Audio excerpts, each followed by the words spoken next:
మంచిది, శుభమే కలుగును గాక. ప్రభు కృప అంతకంతకు అధిమగును గాక. నేను కూడా దైవజుడినే కాబట్టి ఒక చిన్న మాట మీకు చూపిస్తాను. పరిశుద్ధ గ్రంథం తెచ్చి హగ్గై గ్రంథము 2వ అధ్యాయము 9వ వచన భాగం సార్ చదువుకుందాం.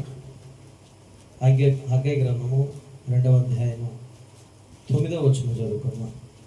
9కి ముందు 8 ఉంది, 8 కూడా చదివితే బాగుంటుంది. 8కి ముందు 7 ఉంది, 7 నుండి చదువుదాం. కదిలింపగా ఈ మాటలన్నీ ఈ మందిరాల్లో దేవుడు నెరవేర్చునుగాక. ఇక్కడ కూడి వచ్చిన దైవజనులు మొదటిగా చెప్పిన మాట ప్రార్థన రూపము బ్రదర్ మనోజ్ గారు తెలియపరిచారు. దాని దేవుడు ఇక్కడ స్థిరపరచునుగాక. రెండవది ఆయన మందిరములో ఆయన ఎక్కడ వరకు అంచులు మట్టుకొంగి ధరించుకుని సంచరిస్తున్నాడు తెలియపరిచారు. దేవుడి మాటలు దీవించునుగాక. అలాగే మూడవదిగా దైవజనులు తెలియపరిచారు, ఆయన కోరుకున్న స్థానమని, ఆయన ఏర్పాటు చేసుకున్న స్థలమని, ఆయన ఇక్కడ నిత్యం నివాసం చేస్తాడని, ఆయన సింహాసనం మందు ఆసుడిగా ఉంచాలని తెలియపరిచారు. ఆ మాటలన్నీ కూడా జరుగునుగాక. ఈ 4వదిగా నేను మరలా చెప్తున్నాను. ఏంటి మాటలు అంటే ఇప్పుడు చదవండి 7వ వచనం నుండి. అన్యజనులందరినీ ప్రభు కదిలింపబోతున్నాడు. మీరు నమ్మితే చెప్పండి, లేకపోతే హల్లెలూయా చెప్పండి. ఆమేన్ చెప్పాలా సార్? హల్లెలూయా. ఇప్పుడు మనకు కావలసింది పరిచర్యలో ఏంటో తెలుసా? దేవుడు కదిలించాలి. చెప్పండి సార్. ఆయన కదిలించాలంటే నువ్వు కుదురుగా ఉండాలి. దేవునికి స్తోత్రం చెప్పండి. ఆయన కదిలించాలంటే నువ్వు కంగారు పడకూడదు. స్తోత్రం చెప్పండి. ఆయన కదిలించాలంటే నువ్వు అక్కడికిక్కడ అడుగులేకూడదు. ఎలా ఉండాలంటే దేవుని దగ్గర స్థిరముగా దేవుని దగ్గర ఉండాలి. స్తోత్రం చెప్పండి. ఇది ప్రవచనం అనుకోండి, లేకపోతే ఈ 3 మాటలతో 4వ మాట చేర్చుకోండి. నేను పూర్తి మనపూర్వకంగా చెప్తున్నాను. దేవుడి మాటలు మన పక్షముగా, సంఘం పక్షముగా స్థిరపరచునుగాక. ఇప్పుడు చదువుకుందాం. దేవుడు అన్య ప్రజలను ఏం చేయబోతున్నాడంటే కదిలింపగా అందరి యొక్క ఇష్ట వస్తువులు తేపడతాయి ఇక్కడికి. ఆమేన్ చెప్పాలి. గట్టిగా ఆమేన్ చెప్పాలి. దేవుడు ఈ యొక్క సంవత్సరంలో కానివ్వండి, లేకపోతే రాబోయే దినాల్లో కానివ్వండి, దేవుడు ఫైనాన్షియల్ గా అన్యజనుల చేత దేవుడు వాళ్ళని కదిలించి రక్షణ వైపు ఒకటైతే, రెండవది ఆర్థికంగా దేవుడు బలమైన కార్యాలు సంఘంలో జరిగించబోతున్నాడు. శక్తి చేత కాదు, బలము చేత కాదు, ప్రభు ఆత్మ ద్వారానే తన కార్యాలు మన పక్షముగా నెరవేర్చునుగాక. ఆమె చెప్తూ చదవండి. ఇంకా ముందుకు మాటలు చదవండి. నేను ఈ మందిరమును. ఆమె చెప్పాలి మరొకసారి. హల్లెలూయా గట్టిగా చెప్పాలి. నేను మధ్యాహ్నం ప్రయాణం చేస్తున్నప్పుడు ఉదయం నాకెందుకో పాత మందిరం గుర్తుకొచ్చింది. కింద కాదు, చాటపర్ర రోడ్లో మరి బన్నబాసాయి గారు మేడ మీద పెట్టారు. నాకు అది గుర్తుకొచ్చింది. మరలా ఈ రోజున దీన్ని పైకి తీసుకెళ్తున్నా. అప్పుడు నాకు అనిపించింది మరలా దేవుడు ఆ అనుభవం అయిపోతున్నాడు. ఆ పాత దినాల్లో ఎంత మహిమ ఉందో కిందకు వెళ్ళేదరికి ఇంకా మీకు ఆ మాటలు అవుతాయి. అంతకంటే మహిమ గల మందిరముగా దేవుడి మందిరాన్ని స్థిరపరచునుగాక. ఇప్పుడు చదవండి. దేవుడు ఈ మందిరాన్ని మహిమతో నింపబోతున్నాడు. 3 మాటలు ఈ ఒక్క వచనంలో మీరు పట్టుకోండి. దేవుడు కదిలింపబోతున్నాడు మనిషి. ఆమేన్ చెప్పాలి. ఇదిగో వాళ్ళ చేత, ఇదిగో వాళ్ళ చేతుల ద్వారా బలమైనటువంటి కార్యాలకు సహాయార్థమైన నిధులు రాబోతున్నాయి. ఆమేన్ చెప్పండి గట్టిగా. హల్లెలూయా గట్టిగా చెప్పాలి. ఆమేన్ చెప్పండి. 3వ మాట, ఈ మందిరాన్ని దేవుడు మహిమతో నింపబోతున్నాడు. మాటలతో కట్టలేము దేవుని రాజ్యం. గుర్తెట్టుకోండి. దేనితో కట్టలేము. దేవుని మహిమతోనే ఏదైనా సాధ్యం అవుతుంది. ఆయన మహిమ దిగి వస్తే ప్రజల్లో చైతన్యం మొదలవుద్దండి. ఆయన మహిమ వస్తే ప్రజల్లో మార్పులు వస్తాయండి. ఆయన మహిమ వస్తే ప్రజల్లో మారు మనసు కలుగుతుందండి. ఆయన మహిమ వస్తేనే రోగులు బాగుపడతారండి. ఆయన మహిమ వస్తేనే సూచక కార్యాలు జరుగుతాయండి. ఆయన మహిమ వస్తేనే ఆయన సంధి బలముగా విడుదల వస్తుందండి. ఆ రోజు సీనాయి పర్వతం మీదకి మహిమతో దిగి వచ్చాడు కనుకనే ఇశ్రాయేలు ప్రజలందరూ కూడా కదిలింపబడిపోవడమే కాదు, పదార్థపడ్డాయి. అంత మాత్రమే ఉన్నతమైన కార్యాలు ఆ ప్రజల మధ్య జరిగాయంటే మహిమగల దేవుడు మహిమగల శక్తితో భూమి దిగి వచ్చాడు. ఈ రోజు మీరు నమ్మండి. ఒకటే ప్రార్థన చేయండి. ప్రభువా 3 మాటల ముందు ప్రార్థించినట్లుగా ఈ 4వ మాట కూడా ప్రార్థన చేయండి. నువ్వు కదిలిస్తానన్నావు, కదిలించండి అయ్యా. నిధులు నింపుతానన్నావు, నింపండి అయ్యా. 3వ మాట, ఈ మందిరాన్ని, స్థలాన్ని మహిమతో నింపుతానన్నావు ప్రభా, నింపండి ప్రభా. కంటిన్యూ చదవండి. తర్వాత వచ్చిన చదివండి. సైన్యములకు అధిపతి యెహోవా, యెహోవా వాక్కు వెండి నాది, బంగారము నాది, అన్ని ఆయనవే. కాబట్టి వెండి వైపు చూడొద్దు సంగమా, బంగారం వైపు చూడొద్దు సంగమా, ధనం వైపు చూడొద్దు సంగమా, ఐశ్వర్యమే చూడొద్దు సంగమా. ఎవరి మీద చూద్దామంటే ఆయన వైపు మాత్రమే చూద్దాం. ఒక మాట శుభం చెప్తూ చెప్పండి, ఇదిగో చెప్పండి, నీకు మేలు కలుగునుగా, ఆయన వైపు చూడండి అని చెప్పండి. మరలా చెప్తుంది, సంఘానికి, దైవ జన కుటుంబానికి చేరవచ్చిన నాకు, మీకు అందరూ చెప్తుంది, మనం యేసు వైపు చూద్దాం. ఆహా, గట్టిగా చెప్తలేదు మీరు, గట్టిగా చెప్పాలి. యేసు వైపు చూద్దాం. బంగారం వైపు కాదు, వెండి వైపు కాదు, ఆస్తుల వైపు కాదు, ఇంకా దేని విషయాల వైపు కాదు. మనం చూడవలసింది, ఈ మందిరం ప్రారంభించాము కనుక మరలా చెప్తున్నాను, ఇబ్బందులు, కష్టాలు, శోధనలు ఉండొచ్చు, కానీ మనం చూడవలసింది మరలా చెప్పండి, సియోనులో నుండి దిగొచ్చే దేవుని వైపు మనం చూడాలి. ఆమె చెప్పండి, అన్ని నాయ కాబట్టి అన్ని అయిన దేవుని మనం చూద్దాం. ఆయనే సమస్తము మేలుగా చేసే దేవుడు. చదవండి, ఇంకా చదవచ్చు. ఇదే సైన్యములకు అధిపతికి యెహోవా వాక్కు. అదిగో ఈ మాట గట్టిగా మీరు పట్టుకోవాలి. ఈ కడవరి మందిరం చెప్పాలి, మహిమ, మునుపటి మందిరము మహిమను మించబోతుంది. ఏమవ్వాలి ఇప్పుడు? ఏమవ్వాలి చెప్పండి. ఇదిగో చాటబర్ర రోడ్లో జరిగినటువంటి ఆరాధన కంటే, ఈ కింద జరిగిన ఆరాధనల కంటే, కార్యముల కంటే, ఇదిగో ఈ స్థలములో మరలా మనము కూడుకున్నాం చూసారా, ఈ మహిమ అంతకంతకు ఎక్కువ అవ్వాలి. స్తోత్రం చెప్పండి. ఎలాంటి మహిమ రావాలంటే, మరలా చెప్తున్నాను, ఎలాంటి మహిమ దిగి రావాలంటే ఇది ప్రార్థన వల్ల జరుగుద్ది అండి. మరలా చెప్తున్నాను, ప్రార్థన వల్ల ఎలాంటి మహిమ అంటే కుంటోళ్ళు వస్తే లేచి వెళ్ళిపోవాలి ఇక్కడి నుంచి. ఆమె చెప్పాలి ఒకసారి, ఎలాంటి మహిమ దిగి రావాలంటే కాళ్ళు చేతులు పైన వచ్చి కూర్చుంటే వాడికి దేవుడు అద్భుతమైన కార్యం జరిగించాలి. ఆమె చెప్పండి ఒకసారి, ఎలాంటి మహిమ అంటే ఇక్కడే బెత్తస్త కోనేరు ఉందని చెప్పుకునే రోజులు వచ్చేయాలి. ఆమె చెప్పండి ఒకసారి, ఏ ప్రవక్త ఉన్నాడయ్యా మన మధ్యన చెప్పుకునే దినాలు రావాలి, యేసు నామములో జరగాలి. ఆమె ఎలాంటి మహిమ దిగి రావాలంటే, అయ్యో ఆ ప్రాంతంలో స్వయంగా దేవుడు నివసిస్తున్నాడు అని అన్యజనులందరూ చెప్పుకునేంత బలమైన మహిమ గల కార్యాలు ఈ సంఘంలో జరగాలి.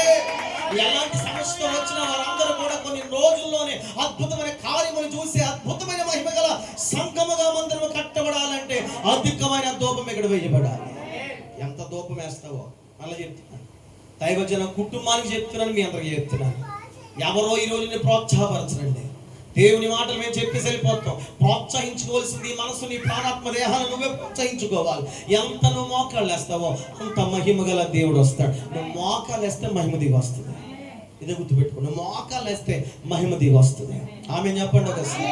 ఇగో ఈ కడపటి మందిరం చెప్పండి, చాతపర రోడ్లో ఉన్నటువంటి మందిరము కంటేను, ఈ కింద ఉంచబడినటువంటి మందిరము కంటేను ఈ మందిరం ఏమవ్వాలంటే ఈ మహిమ ఇంకా అధికములోనికి వెళ్ళాలి.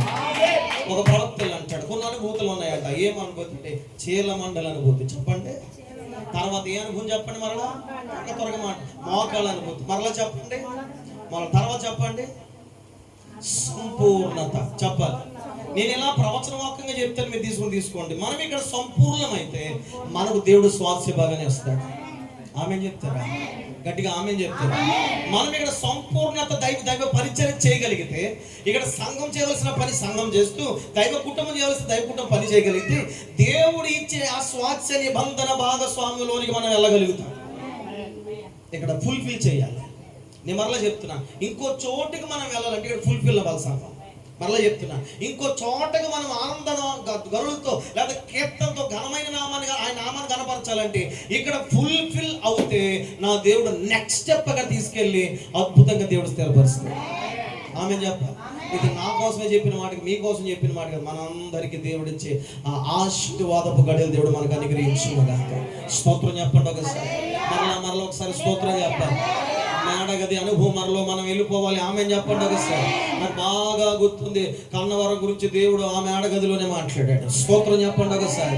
మరలా ఈ మేడలో కూడా దేవుడు ఏదో చేయును గాక, ఏదో అద్భుతాలు దేవుడు ఇక్కడ జరిగించును గాక, ఏదో ఆశ్చర్య కార్యాలు జరిగించును గాక.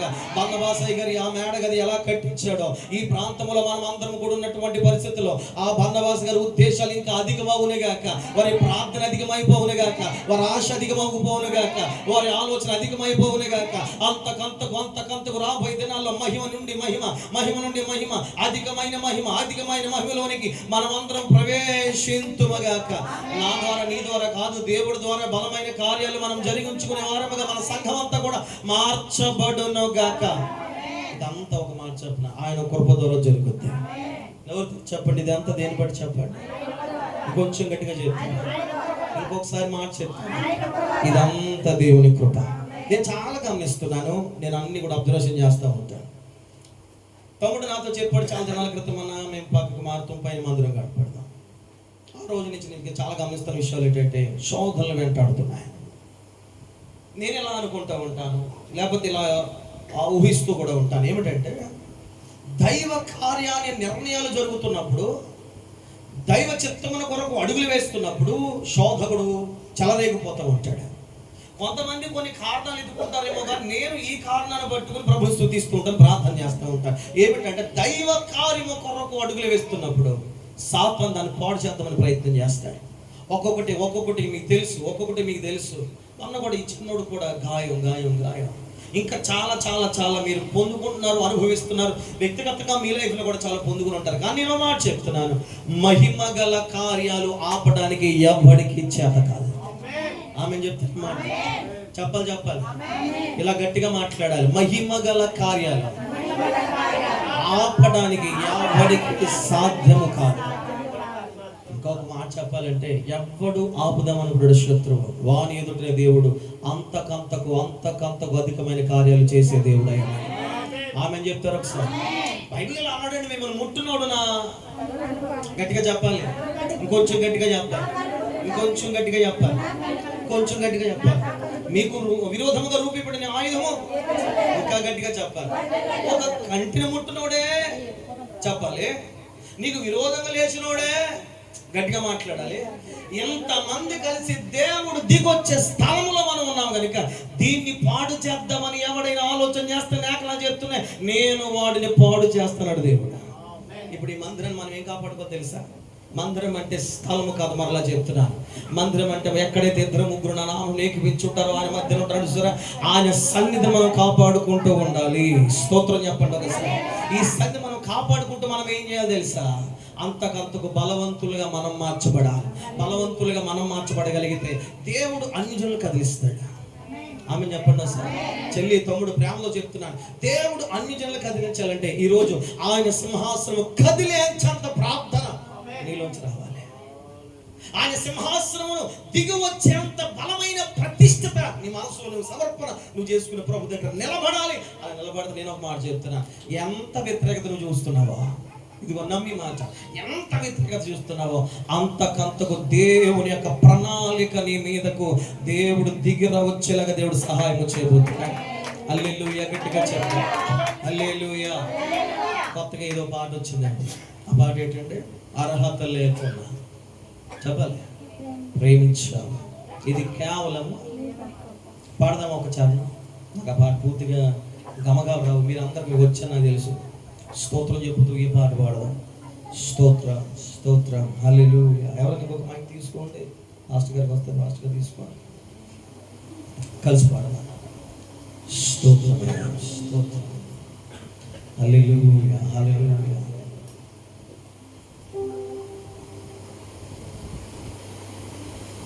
స్టార్ట్ చేయండి, స్టార్ట్ చేస్తేనే పాడగలుగుతాను.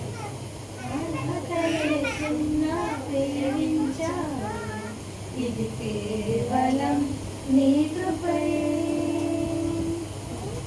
యోగ్యత లేకుండా హెచ్చించావు.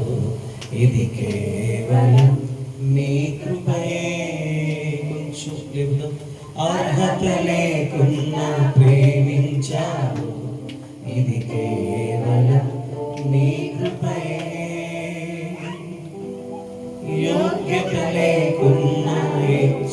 ప్రేమించావు, ఇది కేవలం నీ కృపయే,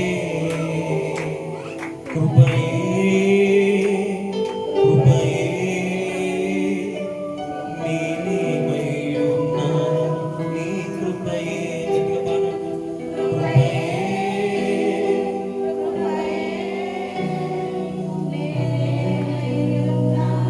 నీ కృపయే.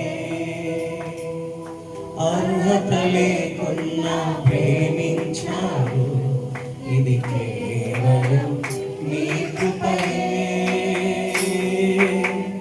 యోగ్యత లేకున్నా ప్రేమించావు, ఇది కేవలం నీ కృపయే. లోకము నన్ను ఆకర్షింపగా, అల్లరితనము నా చుట్టూ చేరగా, ఓటమి నా బ్రతుకును ఏలన చేయగా, నీ కృపతో నన్ను బలపరచితివే. ఇంతగా నన్ను హెచ్చించుటకు ఏ పాటి వాడను యేసయ్యా. ఇంతగా నన్ను హెచ్చించుటకు ఏ పాటి వాడను యేసయ్యా. నీ కృపకు ఎల్లప్పుడూ కృతజ్ఞుడను, నీ కృపకు ఎల్లప్పుడూ కృతజ్ఞుడను. కృపయే, కృపయే, నేనేమయ్యున్నాను నీ కృపయే. మార్చుదాం. కృపయే, కృపయే, నీ బ్రతికి ఉన్నానంటే కృపయే. అర్హత లేకున్నా ప్రేమించావు, ఇది కేవలం నీ కృపయే. యోగ్యత లేకున్నా హెచ్చించావు, ఇది కేవలం నీ కృపయే. కృపయే, కృపయే, నేనేమయ్యున్నాను నీ కృపయే. కృపయే, కృపయే, నీ బ్రతికి ఉన్నాను కృపయే. హల్లెలూయా. ఒకసారి అందరూ దేవునికి స్తోత్రం చెప్తారు. అంటే శుభమైన ఆశీర్వాదాలు దేవుడు మనకు అనుగ్రహించును గాక. అందరూ ఇలా చెప్పండి.